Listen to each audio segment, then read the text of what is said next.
कल Tuesday class में एक न्यूज़ आइटम हवाई जहाज़ की दुर्घटना और प्रार्थना से कैसे टली उसके बारे में किसी ने मुझसे कहा है शेयर करने के लिए। कल हम लोगों ने इस चीज़ को शेयर किया था ट्यूसडे क्लास में।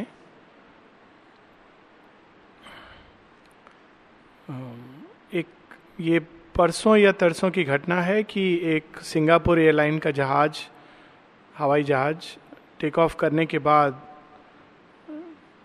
बीच में जाकर कहीं पर हवा में उसका एक इंजन में आग लग गया। पहले खूब जोर से धमाका हुआ, फिर उसके बाद उसमें आग लग गया। और जब आग लगा पूरा प्लेन तो इम्बैलेंस हो जाता है, क्योंकि इंजन में आग लगा एक तरफ तो वो अब पूरा प्लेन क्रैश होने की स्थिति में आ जाता है। लेकिन एक बच्चे ने अपने माता पिता से पूछा क्या हम लोग मरने वाले हैं? तो अचानक उसकी माँ को चेतना आई, बोली नहीं, हम लोग प्रार्थना करेंगे। और माँ ने प्रार्थना शुरू की जोर जोर से। फिर 1 2 3 4 करके पूरे हवाई जहाज में जितने लोग थे सब प्रार्थना करने लगे कि हे भगवान हमको बचाओ, हे भगवान हमको बचाओ, ओ गॉड प्रोटेक्ट अस। वो सब अलग अलग धर्म के थे, ऐसा नहीं कि सब एक ही कोई उसके फॉलोअर थे, लेकिन उनकी प्रार्थना का ही असर है कि हवाई जहाज वापस ठीक ठाक सेफ लैंडिंग हो गया। लैंडिंग के फौरन बाद 5-10 मिनट के अंदर फायर ब्रिगेड आकर उसका आग भी बुझ गया और सब जितने लोग यात्री थे सब सुरक्षित चले आए। तो पायलट ने कहा कि इससे बढ़िया कोई और मैंने यात्री नहीं देखे हैं कि इस कठिनाई के समय भी वो लोग शांत रहे और प्रार्थना करके उन्होंने पूरे वातावरण को एकदम शांत और इस तरह की लैंडिंग के लिए, इमरजेंसी के लिए आइडियल कंडीशन क्रिएट किया था। माँ ने एक जगह कहा है कि एक collective aspiration can change the course of things. अगर एक सामूहिक अभिप्सा हो तो सारी घटना का रास्ता बदल सकता है। ये कल इस कंटेक्स्ट में था कि क्या सब कुछ निर्धारित है, भाग्य निर्धारित है? माँ कहती नहीं, ग्रेस द्वारा हम लोग अपने कर्म को पूरी तरह बदल सकते हैं, कर्म के फल को, प्रतिफल को, लेकिन उसके लिए हमको ग्रेस के प्रति खुलना है। सो ये कंटेक्स्ट था। अब हम लोग आगे बढ़ेंगे। सावित्री, पेज 68। हम लोग वहां रुके थे, in the single light of an all witnessing soul. So we will proceed further. This was his compact with his mighty mate, for love of her and joined to her forever, to follow the course of time's eternity. Amid magic dramas of her sudden moods and the surprises of her massed idea and the vicissitudes of her vast caprice, this was his compact with his mighty mate. ये सारा जो सृष्टि का खेल है ये ईश्वर और ईश्वरी के साथ रचा गया खेल है। बहुत सुंदर श्री अरविंद की एक पोयम है, the Ishwara to the Ishwari the world game. ये सृष्टि का खेल क्या है? ये ईश्वर और ईश्वरी के द्वारा ये रचा हुआ खेल है। और पहले हम लोगों ने इसकी सांप सीढ़ी से कल्पना की है, लेकिन सांप सीढ़ी बहुत सिंपलिस्टिक है। या तो उसमें सीढ़ी चढ़ते हैं या सांप काटता है या नॉर्मल चलता रहता है। पर इसकी हम लोग और अच्छी कल्पना इस तरह से कर सकते हैं कि कोई भी खेल में बहुत सारे अनप्रेडिक्टेबल एस्पेक्ट होते हैं। खेल के अंत में आनंद होता है, बीच में कभी चोट पहुंचती है, कभी भागने का हर्ष, कभी गोल करने का, कभी जीत का, कभी हार का। ये सारी चीजें सडन मूड्स, अभी बिल्कुल खेल लग रहा था इस तरफ स्विंग हो रहा है, अचानक कुछ होता है, पूरा खेल का वो बदल जाता है। जैसे हम लोग श्रीलंका के साथ फाइनल में और उसके पहले पाकिस्तान में, सडनली थिंग्स चेंज। लगभग यही खेल मानव जीवन के अंदर है। और उस खेल में मेनली 2 कैरेक्टर हैं, 2 जो एक हैं, क्योंकि दोनों जानते हैं कि ये खेल है और उनके द्वारा रचा हुआ खेल है। एक तो हमारे अंदर जो ईश्वर और ईश्वरी उस लेवल पर, मनुष्य के लेवल पर वही आत्मा और प्रकृति, पुरुष और प्रकृति, इन दोनों का खेल है। और उन दोनों के खेल में कभी कोई भयावह दृश्य होता है, कभी मोहक दृश्य होता है, और उस सब के थ्रू हमको पास करना पड़ता है। To seem his goals yet ever are they won. ये फुटबॉल कहाँ शुरू हुआ था? भगवान के प्लेफील्ड में शुरू हुआ था। टू सीम हिज गोल, एक तरफ मैटर है, दूसरे तरफ स्पिरिट है, और ये दोनों तरफ मनुष्य के अंदर खिंचाव है। वो खाली मैटर में संतुष्ट नहीं रहता है, वो चाहता है कि मटेरियल लेवल पर भी वो प्रोग्रेस करे, हर तरह से, फिजिकल लेवल पर भी उसके अंदर प्रोग्रेस हो। लेकिन केवल फिजिकल से संतुष्ट नहीं होता है, तो वो ये भी चाहता है कि आगे क्या है, और क्या है, स्पिरिट क्या है, आत्मा क्या है, भगवान क्या है, इसके प्रति भी उसके अंदर एक अट्रैक्शन है। To seem his goals yet ever are they won. लेकिन ये दो अलग अलग नहीं है, एक ही है। मैटर क्या है? स्पिरिट के मैनिफेस्टेशन का कंडीशन है। जब इस चीज को हम लोग जान लेते हैं तो पूरा खेल साफ हो जाता है। भगवान ने ये खेल बनाया है इसलिए कि जड़ तत्व के आधार पर स्पिरिट, आत्म तत्व, भगवान, जिस भी नाम से हम लोग उनको बुलाएं, वो जो अनिर्वचनीय है, एब्सोल्यूट है, जो व्यक्त और अव्यक्त दोनों के परे है, वो अपने आप को अभिव्यक्त कर सके, इसलिए बनाया है। और ये सारा खेल इस अभिव्यक्ति का खेल है। जैसे कोई महान कवि या नाटककार या लेखक कागज के ऊपर कलम द्वारा अपने अंदर छिपे भाव को अभिव्यक्त करता है, तो कलम, ब्रेन, हाथ इंस्ट्रूमेंट है, पेपर जो है क्षेत्र है। तो उसी प्रकार से ये जीवन, जड़ तत्व वो कागज है जिसके ऊपर वर्ल्ड फोर्सेस के इंस्ट्रूमेंटैलिटी के द्वारा भगवान लिखने की चेष्टा कर रहे हैं। कागज जब अच्छा नहीं होता है, कभी कभी हैंडमेड पेपर जो पहले आता था, क्रूड पेपर, बहुत अच्छा होता था, लेकिन लिखने के समय बहुत कठिनाई होता था, कभी कभी बहुत जोर लगाना पड़ता था। या कलम अगर ठीक नहीं है तो we are unable to write, क्योंकि इंस्ट्रूमेंट अभी तैयार नहीं है। लेकिन इंस्ट्रूमेंट ठीक नहीं है, कागज ठीक नहीं है, इसका अर्थ ये नहीं है कि अंदर में जो भाव है, जो प्लान है, वो ठीक नहीं है। तो भगवान के अंदर कुछ है जो वो अभिव्यक्त करना चाहते हैं, लेकिन चूंकि इंस्ट्रूमेंट ठीक नहीं होते हैं, कागज ठीक नहीं होता है, मैटर तैयार नहीं होता है, वर्ल्ड फोर्सेस तैयार नहीं है इस प्ले के लिए, इसलिए अभिव्यक्ति सही नहीं होती है। To seem his goals yet ever are this one and gaze at each other over boundless time, spirit and matter are their end and source. Matter कागज है, स्पिरिट अंदर छिपा हुआ भाव है, बीच में ये सारी चीजें हैं। The idea in the mind is like the spirit, और मैटर जिसके ऊपर लिखना है वो कागज है। तो ये सारी चीजें बीच में एकदम अलाइंड होनी चाहिए उसको सही लिखने के लिए। इसीलिए श्री अरविंद कहते हैं to seem the goal yet for ever are they won, they gaze at each other. कागज देख रहा है कि कवि के अंदर जो भाव है कब लिखेगा, और कवि देख रहा है कि मैं इस इंस्पिरेशन को कब पूरी तरह एक्सप्रेस करूं कागज के ऊपर। A seeker of hidden meanings in life forms. अब बहुत सुंदर सुंदर वर्णन है। मनुष्य क्या है, मनुष्य कौन है, किसको हम कह सकते हैं मनुष्य? केवल दो आंख, एक मुंह, एक नाक, दो कान, दो हाथ, दो पांव होने से मनुष्य नहीं हो जाते हैं। मनुष्य की पहचान क्या है? A seeker of hidden meanings in life forms, of the great mother's wide uncharted will and the rude enigma of her terrestrial ways, he is the explorer and the mariner.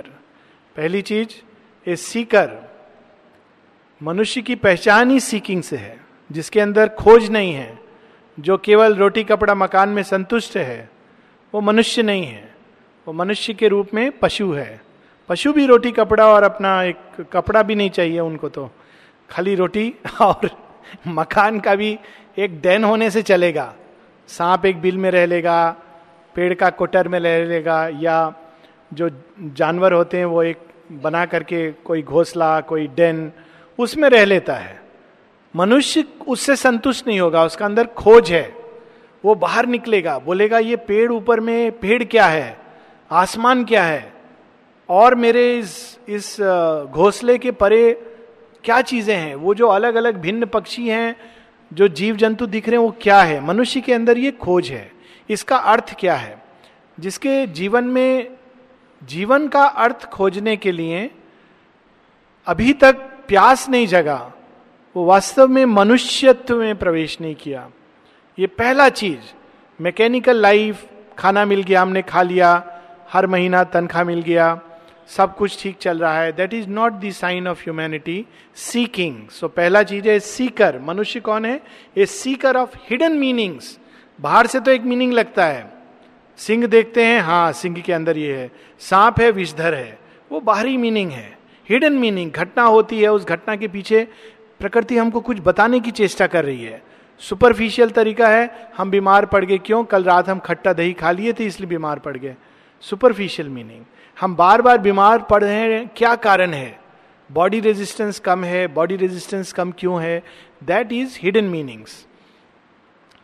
And the rude enigma of a terrestrial ways, she is the great mother. ये सृष्टि माँ ने रची है, लेकिन इसके दृश्य कुछ कुछ कितने भयावह हैं, रूड।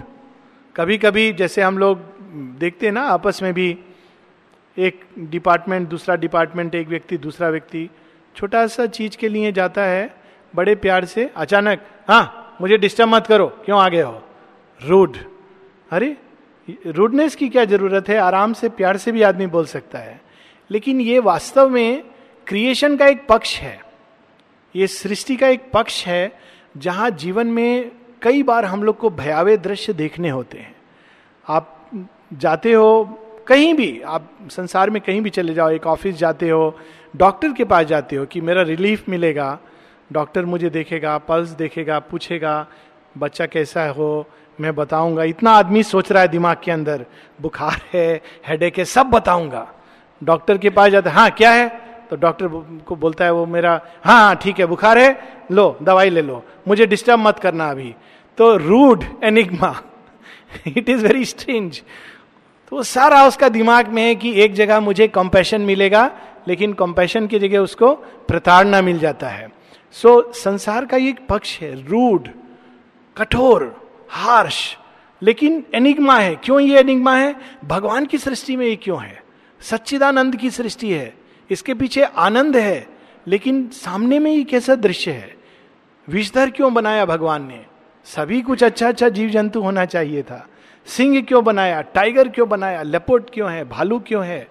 तो ये rude enigma of the terrestrial ways, उसका अर्थ खोजने का मनुष्य के अंदर एक प्रवृत्ति है। ही is the explorer and the mariner. Mariner जो यात्रा करते थे समुद्र में, तो समुद्र में कोई पूछेगा यात्रा करने का क्या जरूरत था? कोलंबस वास्तव में एक नॉर्मल आदमी था, या उसका माइंड ठीक नहीं था कि इंडिया को खोजने के लिए कहां से निकला? स्पेन से चलते चलते महीनों यात्रा करके। लोगों को स्कर्वी हो गया उस समय, क्योंकि लोगों को मालूम नहीं था विटामिन सी लेना जरूरी है, और उसके कारण ब्लीडिंग होने लगा गम से, लोग मृतप्राय हो गए। लेकिन मैं खोजूंगा, एक जमीन है बहुत दूर, सुना है उसके बारे में, इंडिया। इंडिया खोजता खोजता अमेरिका चला गया, उसी को इंडिया समझ बैठा, वहां सबको मार काट के भगा दिया। जितने लोग थे, तभी उनको रेड इंडियन बोला जाता है। वो सोचा यही इंडिया है, जितने लोग थे सबको मार काट के उसने भगा दिया, और भगाने के बाद में वहां पर राज्य कर लिया, सोचने लगा कि मैंने इंडिया को जीत लिया है। अच्छा हुआ इंडिया नहीं आया। सो बट मैरिनर, इतना महीनों जाकर के, आज भी उन लोग को इंडियंस बोलते हैं, अमेरिका में they are called as Indians. So it is very interesting, उनको उनका भूमि हड़प करके सब सेटल हो गए। आज वो सब हम लोग अमेरिकन के नाम से जानते हैं। So this is mariner and explorer, खोजी नई कॉन्टिनेंट्स को खोजने के लिए। 5 कॉन्टिनेंट ढूंढ लिया, एंटार्क्टिका को देखते हैं, आर्कटिक जगह में क्या है। यह मनुष्य का प्रवृत्ति है, और अगर ये प्रवृत्ति नहीं है उसके अंदर जानने की चाह, तो वो मनुष्य नहीं है। ये जिज्ञासा होना चाहिए, ये खोज होना चाहिए। अच्छा एंटार्क्टिका में क्या है? सुना है वहां पेंगुइन होता है, कैसा लगता है देखने में? एल्बेट्रॉस एक ऐसा पक्षी होता है जो 4 साल तक विश्राम नहीं करता है. उसका पंख एक कोना से दूसरा कोना तक 7 फीट का पंख होता है, उससे भी ज्यादा. कैसा पक्षी है ये. करंट मिलते हैं अलग अलग नदी के, तो ठंडा गर्म पानी मिलके क्या होता है. छोटी छोटी चीज. एक छोटा सा प्रश्न, आदमी जमीन में खड़ा होता है तो उसको गर्मी लगती है, पहाड़ पर जाता है ठंड लगता है. क्यों? पहाड़ तो सूर्य के ज्यादा नजदीक है. ये सब प्रश्न जिज्ञासा हम लोगों के अंदर आनी चाहिए. This is the humanity in us on a secret inner ocean without bone. लेकिन वो एक ऐसी यात्रा पर है जहां उसको मालूम नहीं कहां पहुंचेगा. भाग्य उसको ले जा रहा है. इस विश्व, कई बार जब विजन में आदमी समुद्र देखता है, उसका मतलब है वर्ल्ड फोर्सेस. वर्ल्ड फोर्सेस को कहां बहा के ले जा रहे हैं, एक नया कॉन्टिनेंट दिखाने या डुबोने, ये मालूम नहीं है. On a secret inner ocean without bourn, he is the adventurer and cosmologist. हर चीज को मापना चाहता है, समझना चाहता है, परखना चाहता है. एडवेंचरर है, पहाड़ पर चढ़ना चाहता है, समुद्र के अंदर जाना चाहता है. Of a magic earth's obscure geography, in her material order's fixed design, where all seems sure, and even when changed, the same. श्योरबिंदु की एक एक लाइन इतने मार्वेलस हैं. ऑल सीम्स श्योर, वास्तव में श्योर नहीं है. ऐसा प्रतीत होता है कि श्योर है और लगता है कि स्थिर है, हालांकि स्थिर कुछ भी नहीं है. ये टेबल हमको लगता है स्थिर है, इसके अंदर कांस्टेंट गति चल रहा है. अणुओं का गति, अणु के अंदर परमाणु का गति, इसके ऊपर जीवाणु बैठे होंगे जिनका गति अगर कोई इलेक्ट्रॉन माइक्रोस्कोप से देखेगा तो देखेगा बहुत गतिशील है. इसके अणु निकल करके हवा में जा रहे हैं, हवा के अणु इसके अंदर आ रहे हैं, और हम सब का अंदर एक आदान प्रदान हो रहा है. लेकिन हम लोग को लगता है स्थिर है, वो यहां बैठा है, यहां बैठा है. Even when change the same, even though the end is left for ever unknown, and ever unstable is life's shifting flow, his paths are found for him by silent fate. हम लोग को खुद नहीं मालूम कि इस रास्ते पे जा रहे हैं. अचानक कोई चीज हो जाती है, कोई व्यक्ति मिल जाता है, कुछ कह देता है, अचानक एक न्यूज़पेपर कटिंग सामने आ जाता है, या कुछ घटना हो जाती है जिसको हम सोच रहे हैं दुर्घटना, लेकिन वास्तव में वो हमारे लिए एक पूरा भविष्य का मार्ग बदल देती है. Silent fate. फेट बोलकर नहीं आता कि हम आने वाले हैं कल. हमको लगता है कल क्या होगा, ऐसे ही होगा, रोज उठ करके सुबह जहां जाना है काम पर जाएंगे. फेट ने कुछ और ध्यान में किया हुआ है. कल तुम काम पर जाने वाले हो, नहीं, मेरे लिए कुछ, मेरा तुम्हारे लिए कुछ और प्लानिंग है. और सुबह हम उठते हैं और अचानक भाग्य कुछ और सामने खड़ा कर देता है. Silent fate. बताता नहीं है हमको, ड्रीम में भी आके नहीं बताएगा, और वही हमारे लिए रास्ता बदल देता है. As stations in the ages weltering flood, firm lands appear that tempt and stay a while, then new horizons lure the mind's advance. समुद्र में आदमी जा रहा है, मैरिनर, अचानक एक देखता है कि यहाँ जमीन दिखाई दे रहा है, चलो देखते हैं. थोड़ा दिन रहा, अच्छा लगा, बहुत हो गया, बोर हो गए, दूसरा जमीन खोजने चलते हैं. दूसरा जमीन को देखा, ये तो बहुत भयानक है, तीसरा जमीन के पास चलते हैं. तो एक एक जगह, जैसे एक यात्री जगह जगह अलग अलग स्टेशन ढूंढता है. यहाँ श्री अरविंद मेराइनर का बात कर रहे हैं, और मेराइनर जो समुद्री यात्रा पर लोग जाते थे, इसीलिए सिंधबाद का जो यात्रा है बहुत डीप स्पिरिचुअल स्टोरीज है उसमें. समुद्री यात्रा पर जो लोग पहले जाते थे, नया जगह मिला, वहाँ उतर गए, फिर दूसरे जगह चले गए. तो मनुष्य भी ऐसी एक स्थान से दूसरे स्थान अपना खोज में बढ़ता जाता है. ये बाहर का दृश्य हमारे इनर यात्रा का दृश्य है. There comes no close to the finite's boundlessness, there is no last certitude in which thought can pause, and no terminus to the soul's experience. लेकिन यात्रा का कहीं अंत नहीं दिखाई देता. लगता है घूम फिर के अभी पांडिचेरी आ जाएंगे, हमने अपना स्थान पा लिया, अब अंदर में शुरू होगा.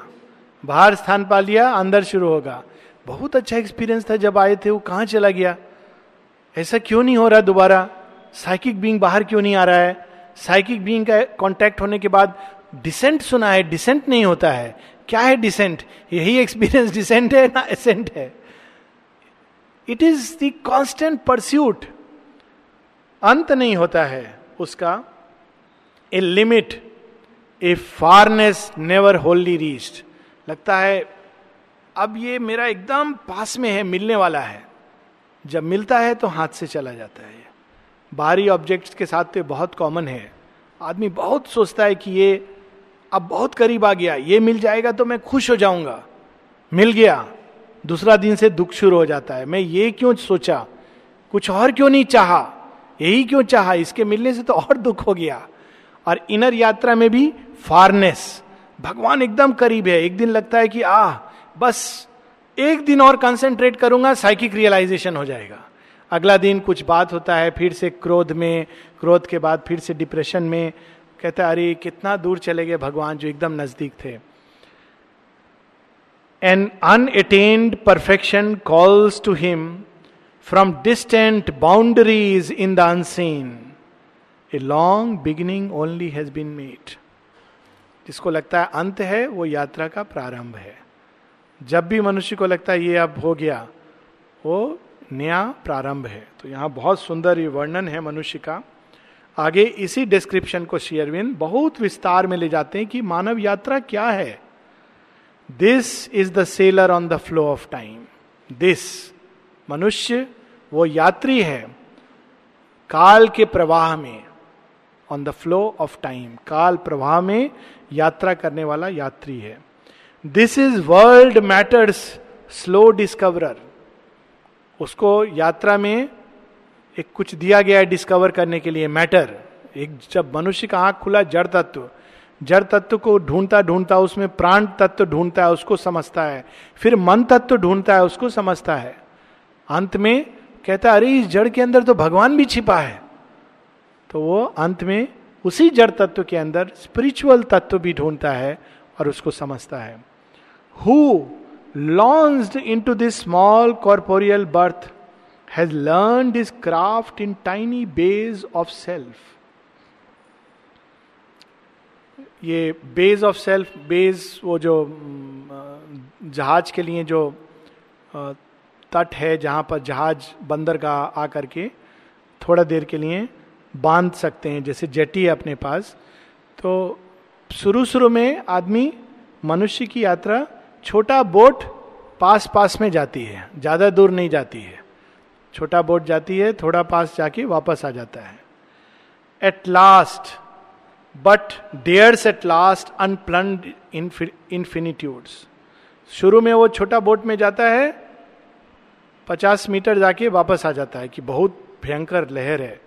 थोड़ा दिन बाद कहते हैं थोड़ा और एडवेंचर करेंगे, तो कहते हैं समुद्र का हम बीच में जाएंगे। समुद्र का बीच में कोई जा नहीं सकता है, कहते हैं ऐसा, जहां से जितना दिखाई देता है। फिर कहता है बीच में जाने से तो समुद्र और आगे अट्रैक्ट कर रहा है, लेकिन हमको बड़ा बोट चाहिए, तो बड़ा बोट बनाता है, फिर जहाज में जाता है। सो मनुष्य की यात्रा इस प्रकार से है। मनुष्य के जब प्रारंभिक जन्म होते हैं तो बहुत डरा हुआ होता है, सकुचाया होता है, अपना गांव से बाहर निकलने में उसको भय महसूस होता है। ये पहले था ना, गांव के बाहर जाने से लोग कहते थे ये तो चला गया हमेशा के लिए। और अगर समुद्री यात्रा करा तो सब लोग पूरा जैसे राम नाम सत्य ऐसा सोच के कि अब तुम चिट्ठी भी नहीं, मोबाइल भी नहीं, फोन भी नहीं, कब आएगा कब नहीं आएगा मालूम नहीं, 3 महीना तक मालूम नहीं है। फिर जब आता था तो वापस उसको हाथ पांव धोना, निलाना, शुद्धिकरण होता था। शुद्धिकरण मतलब तुम वापस आ गए हो, it is like a new birth. हम लोग तो सोचे थे तुम वापस नहीं आओगे, ये पुराना जमाना का यात्रा था।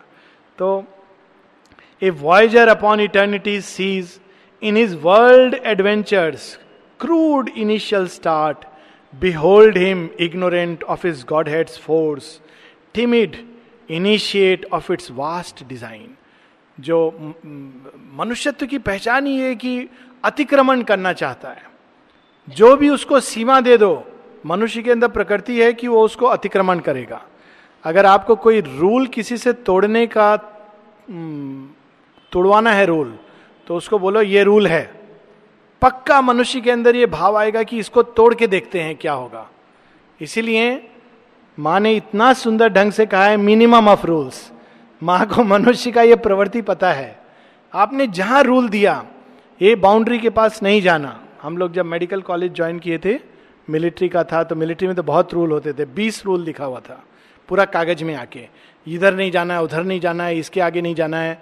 तो हम सब, मुझे याद है, बच्चा लोग बैठा, बच्चा लोग मतलब 17-18 उम्र था, और अपने दूसरा डॉक्टर भी पास में बैठे हैं, उनको भी मालूम होगा, अच्छा ये जगह जाना है, देखना है कि क्यों जाने के लिए मना है।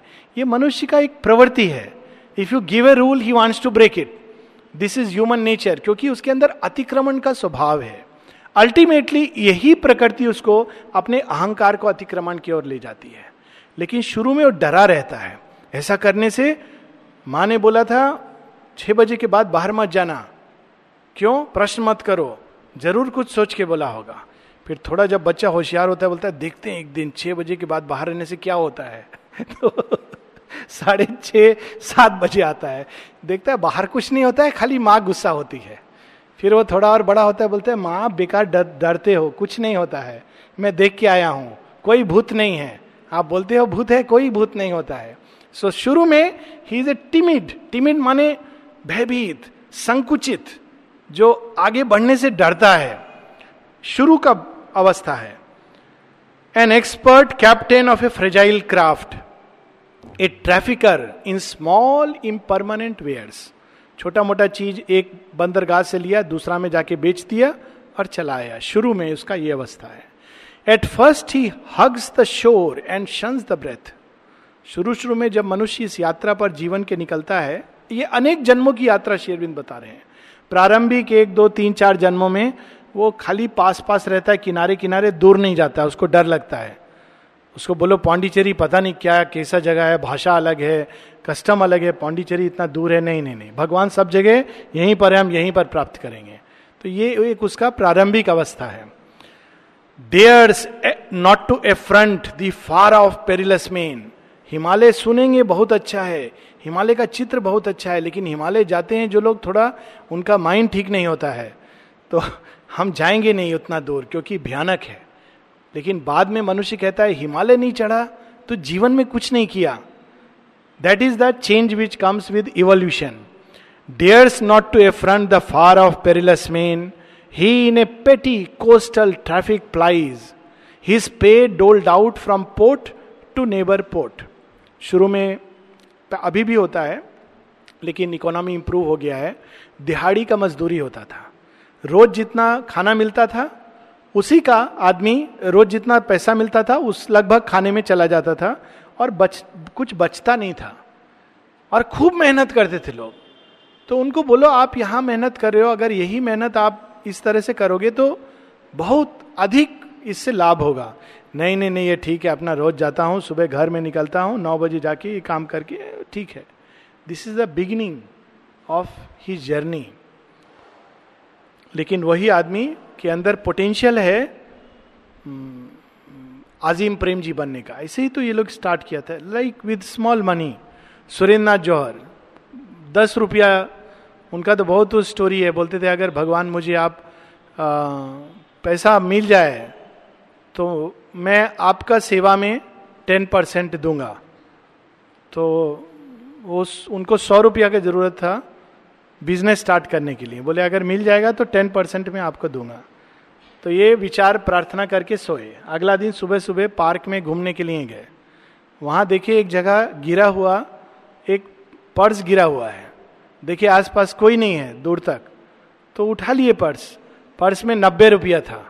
बोले भगवान अपना 10% आप पहले ही रख लिए कि इसका मालूम नहीं 10% उसको बाद में दिमाग चेंज हो जाए और 90% मुझे दे दिए हैं।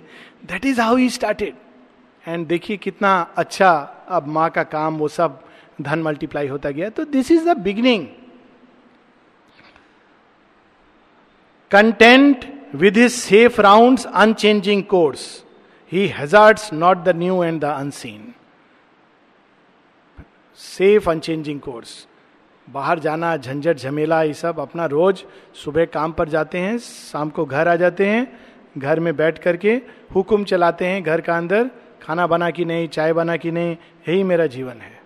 तो ये प्रारंभिक अवस्था है, बाद में आदमी एडवेंचरर बनता है।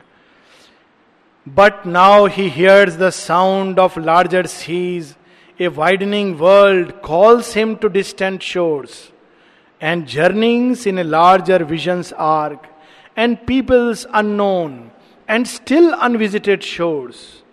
On a commissioned keel, his merchant hull serves the world's commerce in the riches of time, savoring the foam of a great landlocked sea, to reach unknown harbor lights in distant climes and open markets for life's opulent arts. शुरू में छोटा मोटा चीज बनाया, बाजार ले गया, बाजार में बेच करके पैसा कमाया, सब्जी खरीदा घर में। अब वो कहता है नहीं, अब मैं यही चीज और सुंदर बनाकर दूर जाकर बेचूंगा। और सुंदर बनाता है, आगे जाता है, नए नए लोगों से मिलता है, नया चीज सीखता है और नए एक्सपीरियंस को लेकर आता है। ये नेक्स्ट स्टेज होता है आदमी का डेवलपमेंट का। And jewel toys brought for an infant's play, and perishable products of hard toil, and transient splendours won and lost by the days. दूर यात्रा करता है और नया नया चीज लाता है, लेकिन अभी भी उसका इंटरेस्ट पेरिशेबल। शुरू में जब यात्रा बहुत कॉमन नहीं था, तो कोई, मुझे अभी भी याद है, मेरे गांव से कोई बॉम्बे गया था, तो बॉम्बे का नाम से हम लोग को लगता था स्वर्ग होके आया है कोई, तो बॉम्बे से आया है। बॉम्बे से वो बॉम्बे का एक कपड़ा लेके आया, अच्छा बॉम्बे में ऐसा कपड़ा मिलता है, छू करके ये बॉम्बे का सिल्क है। मैंने ऐसा लगता था, मेरे को कोई इंटरेस्ट नहीं था, मैं घर वालों का और आसपास का बात बता रहा हूँ मेरा कोई रुचि नहीं था, ना पहले था ना अभी, लेकिन बॉम्बे से आया है, अच्छा बॉम्बे में और क्या क्या होता है, सुना है वहाँ सोना का ब्रिक मिलता है, सोना का कुछ ब्रिक लाए तो नहीं, ऐसे नहीं होता है, वो स्मगलिंग होता है। तो उस समय यही था, बॉम्बे से कुछ आ गया, बहुत बड़ा चीज है। अभी आप पांडिचेरी का दुकान में जाएंगे, जो फ्रांस अमेरिका में मिलता है सब यहाँ मिल जाएगा। तो ये एक टाइम था, कुछ लोग ऐसा करके, लेकिन perishable goods.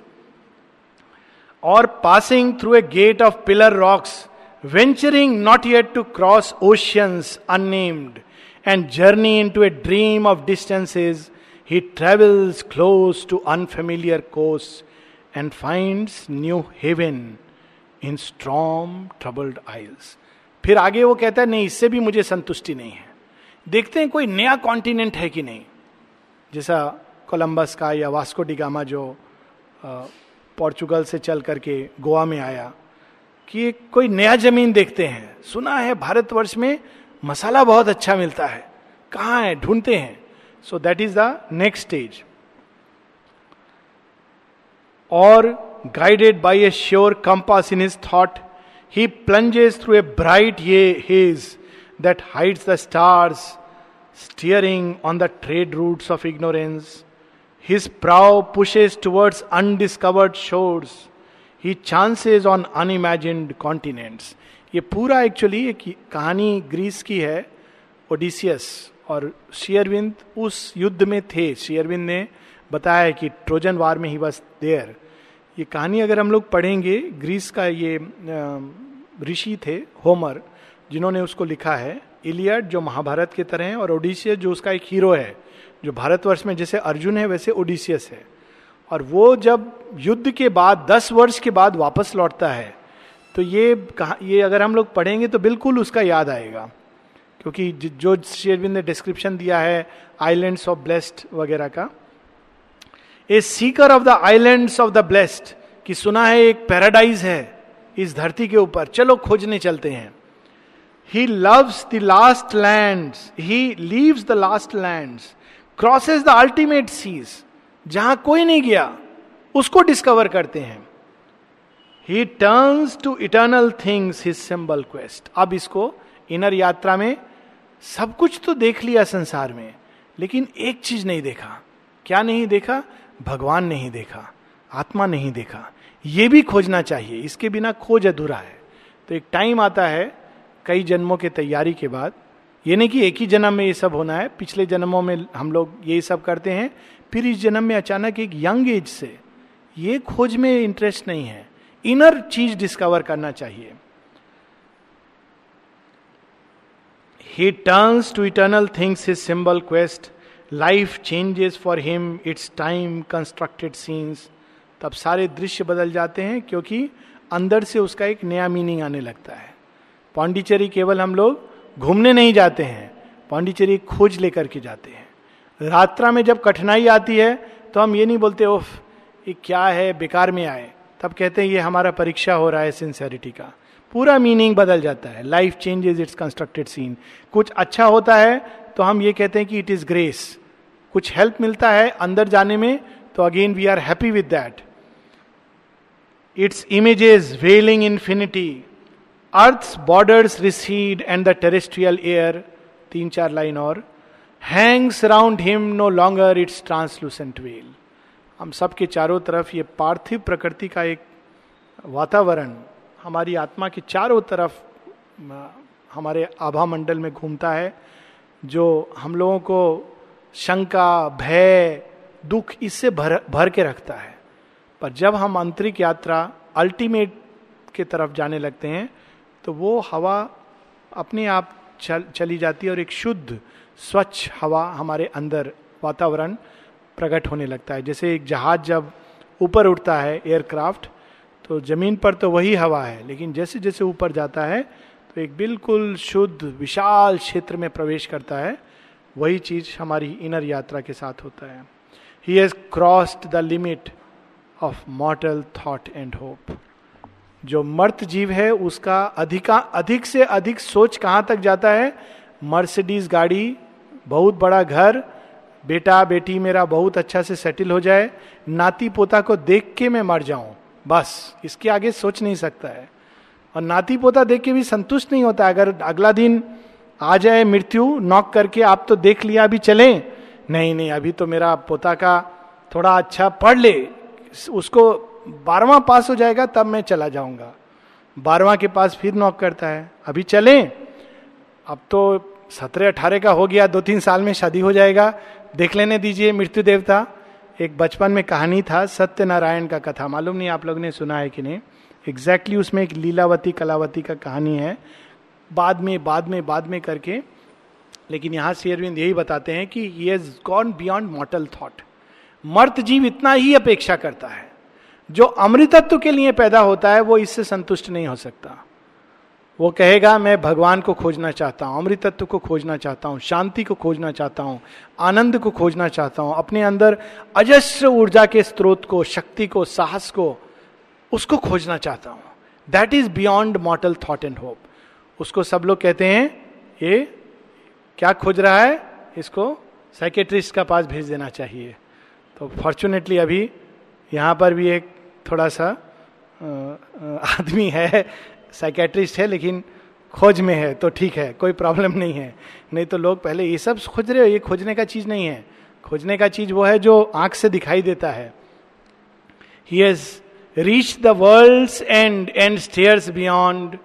The eyes of mortal body plunge their gaze into eyes that look upon eternity. ये पूरा यात्रा करने के बाद वो जब महामाया जगत जननी माँ के सामने खड़ा होता है, श्री अरविंद के सामने खड़ा होकर प्रणाम करता है, तब वो देखता है what are those eyes that gaze at eternity.